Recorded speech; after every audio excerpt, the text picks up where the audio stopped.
little while ago on the channel I asked if a talking session like this rather than an instruction one, or as well as the instruction one, might be of use to folk, and overwhelmingly for my channel at least, normally I get like 2 or 3 responses, something, I think about 48 or something like that on this. People said yes, go for it.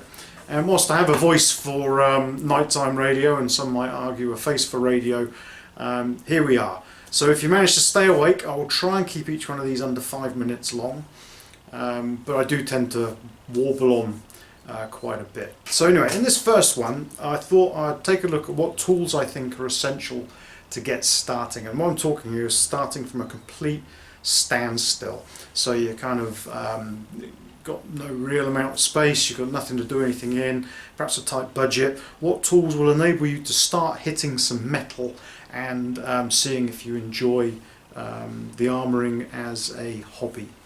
I'm going to assume you've got safety equipment. There's a video on that, I'll try and put a link somewhere about that, but basic things like aprons, glasses, ear defenders, that sort of stuff. So I assume you've got some of that.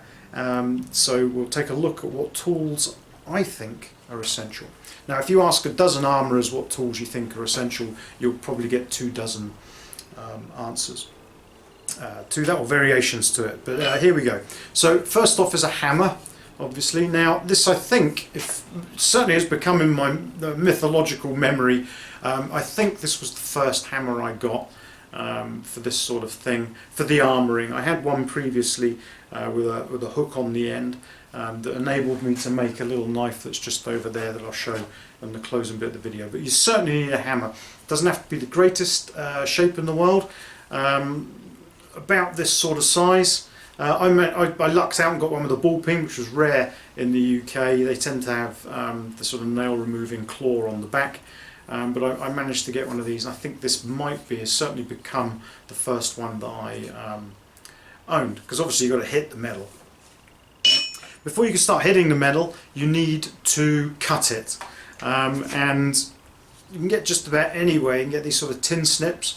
These, unless you've got the pinch strength of the Hulk, will get you through about 1.6 mil at a push, 1.8 more easily. You can possibly do 2 mil, but I think you'll probably destroy these and your hands in the process. But they're certainly good for 18 gauge, 1.2 mil, sort of thing. For thicker materials, or even starting off, I would suggest picking up a chisel. Now this one's blunted and I use it for my hinges and so on, but it's a bricklayer's bolster, I think it's called. It's normally got a little plastic cover here, so if you were striking with a mallet and misstrike, you don't smash your hand to pieces. So get one of these, and what you can do is you can work your way along the metal, cutting away the bulk of the material first, and then you'll find you can trim with these quite readily. Or you can get pretty damn close with a chisel, to be honest. I've seen some pretty good work done with these. They didn't always use cutters in times of yore, and a chisel will get you there. And the hammer that you've got from previously you can use on your bolster. It might mar your face a bit, so you don't want to use the side, but see how you go. But that hammer can be used for that as well. So imagine now you've cut your piece of metal that's all jaggedy, and you'll bleed a lot less if you have a file. Now a lot of these tools and things you see us using in the videos and you see people using are just powered versions of a traditional file. You can buy them in sets. 1 second. There we go. So this is a little 3 set, costs a few £. You'll be replacing it regularly, but it's got all your basic shapes on that you'll need, and it will get you started, which is what the video is about. Don't worry about the power tools and things. And then you're going to need something to hit your metal on if you want to planish it or work at it and everything. And this is the first anvil I ever owned. I got it from a car boot sale, I think, for about £15 or £1. I can't quite remember now. Not a lot of money. And it works. And if you look at a lot of medieval, hold that up a bit closer, if you look at a lot of medieval illustrations of armourers and things, their anvils aren't an awful lot bigger than this. And certainly in Anglo-Saxon times, the guys there are using anvils similar to this size and producing some of the greatest works of art that England, or the Anglo-Saxons rather, ever produced on tiny, tiny resources. And lastly, you're going to want to sort of be able to hit the metal into something. There's a lot of emphasis when you first get going on dishing bowls and all this sort of thing, and as time goes on you tend to use it less and less, at least that's been my experience.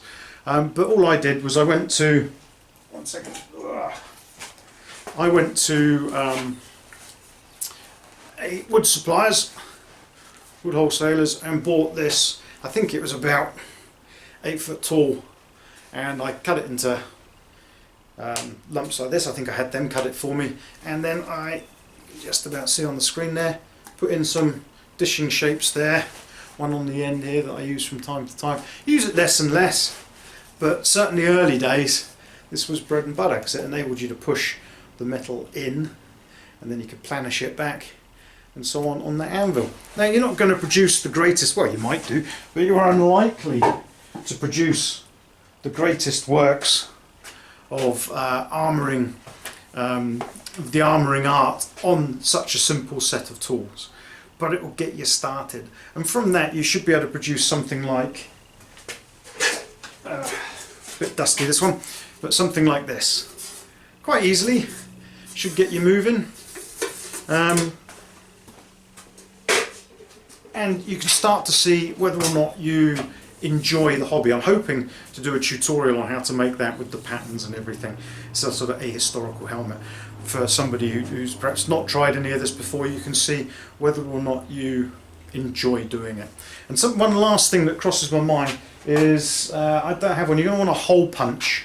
I tend to use my drill now, or chisel out the holes with something like this, but something certainly to make holes for rivets. And then you should be away. Quite straightforward, it's not expensive. If you manage to pick up these bits and pieces second hand, you're probably talking less than £20, probably even less than 10 if you get lucky, and you can start to see whether or not this is going to be a hobby for you that you will enjoy with reasonable speed. There's no mention obviously in this of forge, fire, heat, quenching stuff. This is literally those first few projects where you're sort of hitting stuff cold, seeing whether or not you enjoy it.